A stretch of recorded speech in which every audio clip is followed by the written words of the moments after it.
On va donc parler de la rentrée scolaire, de cette Covid, avec notre invité, le président Snow, c'est le président de la Fédération des parents d'élèves. Merci, bonsoir pour être ici avec nous sur le plateau. Alors, président, on sent une sorte d'angoisse tout de même parmi les parents d'élèves. Vous la ressentez vous aussi en tant que responsable et porte-parole de ceci ?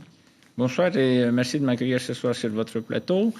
Bonsoir également à tous les téléspectateurs de Polynésie la Première qui nous regardent ce soir. Effectivement, il y a un message important qui doit être donné aux parents d'élèves et leur dire bien qu'on puisse comprendre que c'est difficile, mais il faut rassurer tout le monde parce qu'il y a un climat d'inquiétude, un climat anxiogène aujourd'hui qui est dans l'esprit de tous les parents. L'explosion des chiffres, on le voit bien, 43 cas confirmés entre le 7 et le 9 avril. Nous sommes aujourd'hui à 77 cas. Nous étions à 62 cas pendant 3 mois. Et là, aujourd'hui, l'explosion des chiffres fait que le regard des parents par rapport à la rentrée n'est plus le même. Ils ont besoin d'être rassurés par rapport aux garanties sanitaires dans le cadre de l'accueil de leur enfant. Est-ce que les gens ont la peur au ventre ? Est-ce qu'ils vous disent, Monsieur Snow, on ne veut pas envoyer nos enfants dans les établissements ce soir ? Bien, si vous voulez, les parents, malheureusement, aujourd'hui, ils se demandent si le Covid est à l'école. Mais le Covid, il est partout. Et ça a été la question que nous avons posée à la ministre de l'Éducation lorsque nous l'avons rencontrée la semaine dernière. Mais également, je l'avais interrogée dans le cadre du Haut Comité en juin dernier.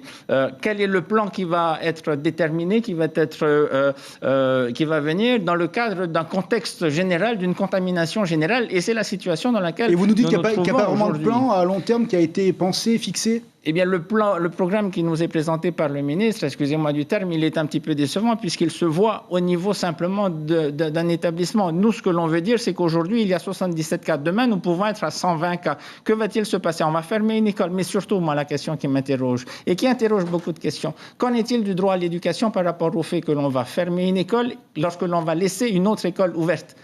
Ça, c'est la question. Nous l'avons interrogé par rapport aux diverses méthodes, ce qu'on appelle retour d'expérience par rapport à la première vague. Il y a eu beaucoup de choses très positives qui ont été faites. La distribution des livrets scolaires, la mise en place du distanciel par rapport au présentiel. Quelles vont être demain les solutions ?